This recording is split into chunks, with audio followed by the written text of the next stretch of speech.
कपड़े धोने वाली बहू। शादी के पहले से ही विभा को कपड़े धोने का बड़ा शौक था। कभी नल के नीचे तो कभी तालाब के पास। अरे मेरी नीली वाली लुंगी नहीं दिख रही है।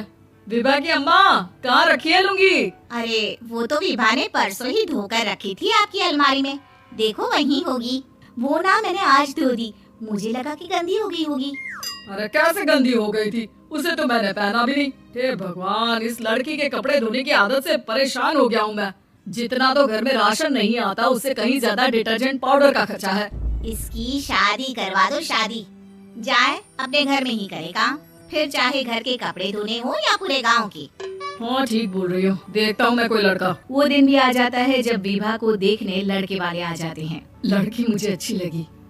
होने वाली सास कहती है, बेटी अगर कुछ पूछना है तो पूछ लो।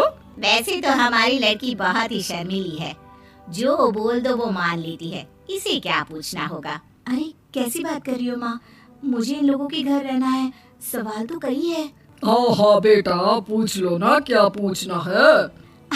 आप लोगों के घर कपड़े कौन धोता है? सास का मुंह बन जाता है। देखो, अगर तुम ये कहना चाहती हो कि तुम्हें कपड़े धोने नहीं आते तो सुन लो, कपड़े मैं ही धोती हूँ, लेकिन तुम्हारे आ जाने के बाद मैं रुमाल तक नहीं धोऊंगी। अरे चुप रहना भगवान, बहू बेचारी घर आई नहीं, उसे डराना शुरू कर दिया।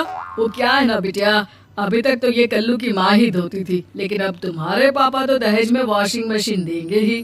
तभी विभा की माँ बोल पड़ती है, सवाल भी पूछा तो क्या। वैसे भाई साहब, मशीन की तो फिर भी कपड़े धोने की कैपेसिटी होती है, मतलब जो बिटिया दे रहे हैं ना विभा, इसे कपड़े धोने का बहुत शौक है। ये आप लोगों के क्या, आस पड़ोस गांव मोहल्ले सबके कपड़े धो दे और उफ तक ना करे। बाहर देखा नहीं आपने कितने कपड़े सूख रहे हैं, सब हमारी बिटिया ने ही तो धोए हैं। बस भी करो ना माँ, शर्म आ रही इतनी तारीफ सुनकर।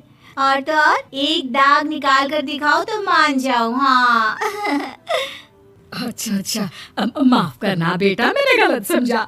हमें तो रिश्ता बहुत पसंद है। और ऐसे जुड़ जाता है रिश्ता कपड़े धोने का शौक रखने वाली विभा का। उसकी शादी हो जाती है कोयला फैक्ट्री में काम करने वाले कल्लू के साथ। शादी के बाद अचानक विभा चिल्लाती हुई सास के पास आती है। सासू माँ, अरे सासू माँ कहाँ है आप? ये तो धोखा है, धोखा दिया आप लोगों ने मुझे। इस ससुर के चक्कर के बारे में पता चल गया। अरे तो उसमें तुझे क्यों धोखा मिला है? अरे नल में पानी नहीं आता, कपड़े कैसे कब धुलेंगे? अच्छा अच्छा, तू पानी नहीं आ रहा उसकी बात कर रही है। तो आपने क्या सोचा?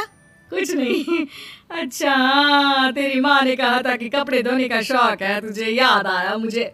शौक शौक बोलकर कपड़े धोने वाले मेरे जुनून को कम ना आके सासू माँ, कपड़ा धोना मेरा गुरूर है। तभी पति भी वहाँ आ जाता है। अभी अभी मैंने इसे सनी देओल की फिल्म दिखाई है, उसी के डायलॉग मार रही है माँ। अच्छा सुन, साफ साफ बता रही हूँ, पानी सुबह 4 से 6 और शाम को 10 से 12 आता है, समझी? विभा टाइमिंग सुनकर हैरान हो जाती है। ये क्या भूतों का मोहल्ला है? सुबह 4 बजे उठकर कौन कपड़े धोता है? 4 बजे टंकी में पानी जाता है, फिर सारा दिन धोना ना, किसने मना किया?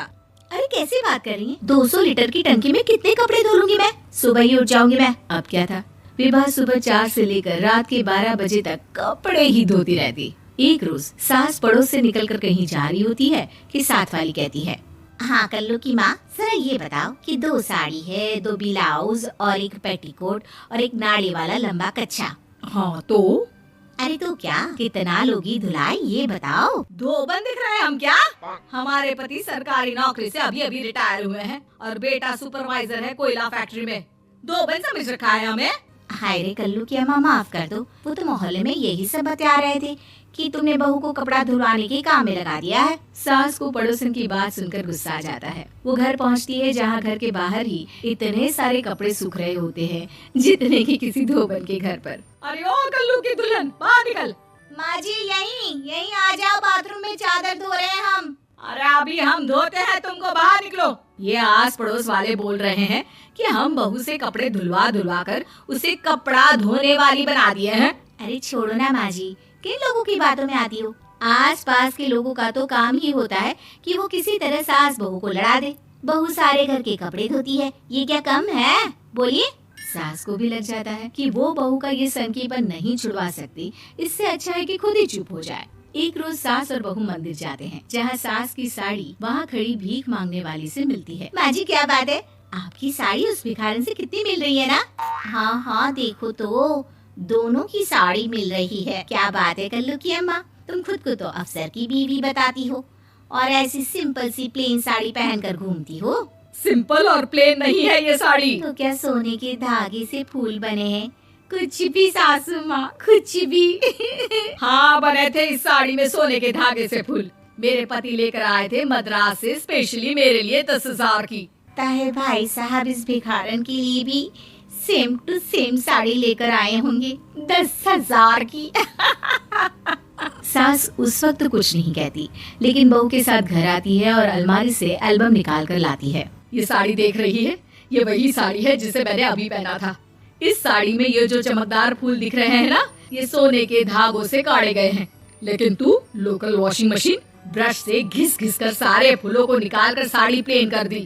मुझे माफ कर दीजिए सासू माँ। और तो और, जब मैंने तुझे तेरी गलती के लिए कुछ नहीं कहा, लेकिन तूने तो सबके सामने मेरा मजाक ही बना दिया। क्यों? बहू को समझ में आ जाता है कि अब से उसका कपड़े धोना बंद।